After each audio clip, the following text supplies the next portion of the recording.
ಉಡುಪಿಯಲ್ಲಿ ನಡೆದಿದೆ ಎನ್ನಲಾಗ್ತಾ ಇರುವಂತಹ ಒಂದು ಅತ್ಯಾಚಾರ ಪ್ರಕರಣ ಇದೀಗ ಬಿಜೆಪಿಗೆ ಕಾಂಗ್ರೆಸ್ ವಿರುದ್ಧ ಒಂದು ಅಸ್ತ್ರ ಸಿಕ್ಕಂತಾಗಿದೆ.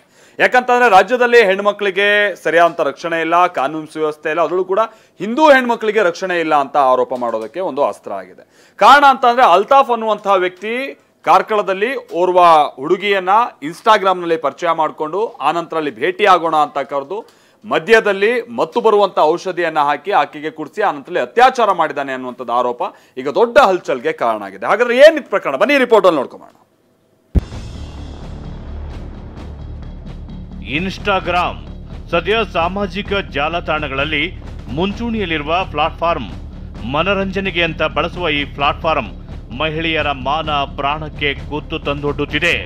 ಇಂಥದ್ದೇ ಕೃತ್ಯವೊಂದು ಸದ್ಯ ಉಡುಪಿ ಜಿಲ್ಲೆಯ ಕಾರ್ಕಳದಲ್ಲಿ ಬೆಳಕಿಗೆ ಬಂದಿದೆ.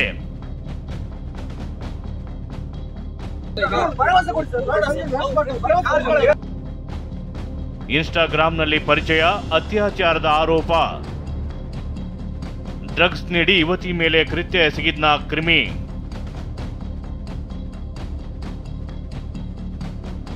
ಈ ಫೋಟೋದಲ್ಲಿ ಕಾಣ್ತಿದ್ದಾನಲ್ಲ, ಈತನ ಹೆಸರು ಅಲ್ತಾಫ್.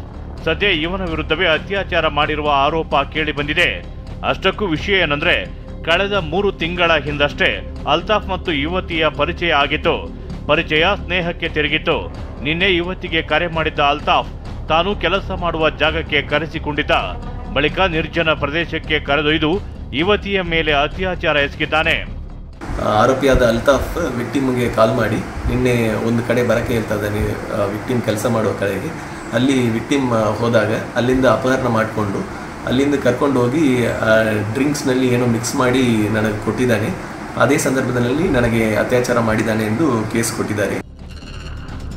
ಈ ಸರ್ಕಾರದಲ್ಲಿ ಹಿಂದೂಗಳಿಗೆ ರಕ್ಷಣೆಯೇ ಇಲ್ಲವೆಂದ ಅಶೋಕ್. ಇನ್ನು ಆರೋಪಿ ಮತ್ತು ಸಂತ್ರಸ್ತೆ ಅನ್ಯ ಕೋಮಿನವರು. ಇದನ್ನೇ ಬಿಜೆಪಿ ನಾಯಕರು ಅಸ್ತ್ರ ಮಾಡಿಕೊಂಡಿದ್ದಾರೆ. ಈ ಸರ್ಕಾರದಲ್ಲಿ ಹಿಂದೂಗಳ ರಕ್ಷಣೆ ಇಲ್ಲ ಅಂತ ಕಿಡಿಕಾರಿದ್ದಾರೆ. ಈ ಸರ್ಕಾರ ಬಂದ ಮೇಲೆ ಹಿಂದೂಗಳಿಗೆ ಎಲ್ಲೂ ರಕ್ಷಣೆನೇ ಇಲ್ಲ. ಹಿಂದೂಗಳನ್ನ ಕೊಲೆ ಮಾಡ್ತಾರೆ, ಇಲ್ಲ ಅತ್ಯಾಚಾರ ಮಾಡ್ತಾರೆ, ಇಲ್ಲ ಕೇಸ್ ಮುಚ್ಚಾಕ್ತಾರೆ. ಇದು ಒಂದೇ ಕಡೆ ಅಲ್ಲ, ಹಾವೇರಿಯಲ್ಲೂ ಆಯಿತು, ಹಿಂದೆ ಹುಬ್ಬಳ್ಳಿಯಲ್ಲಾಯಿತು, ಈಗ ಕಾರ್ಕಳದಲ್ಲಾಗಿದೆ.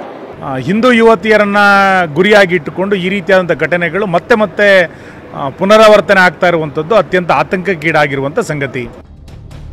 ಅದೇನೇ ಇರಲಿ, ದೇಶದಲ್ಲಿ ಅತ್ಯಾಚಾರ ಪ್ರಕರಣಗಳ ಸಂಖ್ಯೆ ಕಡಿಮೆಯಾಗ್ತಿಲ್ಲ. ಖುದ್ದು ಸುಪ್ರೀಂ ಕೋರ್ಟ್ ಕೋಲ್ಕತ್ತಾದ ವೈದ್ಯೆ ಮೇಲಿನ ಪ್ರಕರಣ ಸಂಬಂಧ ತೀವ್ರ ಕಳವಳ ವ್ಯಕ್ತಪಡಿಸಿತ್ತು. ಈ ದೇಶ ಇನ್ನೊಂದು ಅತ್ಯಾಚಾರ ಬಯಸಲ್ಲ ಎಂದಿತ್ತು. ಆದರೂ ಮೇಲಿಂದ ಮೇಲೆ ಪ್ರಕರಣಗಳು ಮಾತ್ರ ನಡೆಯುತ್ತಲೇ ಇರೋದು ದುರಂತವೇ ಸರಿ. ಪ್ರಜ್ವಲ್, TV9, ಉಡುಪಿ.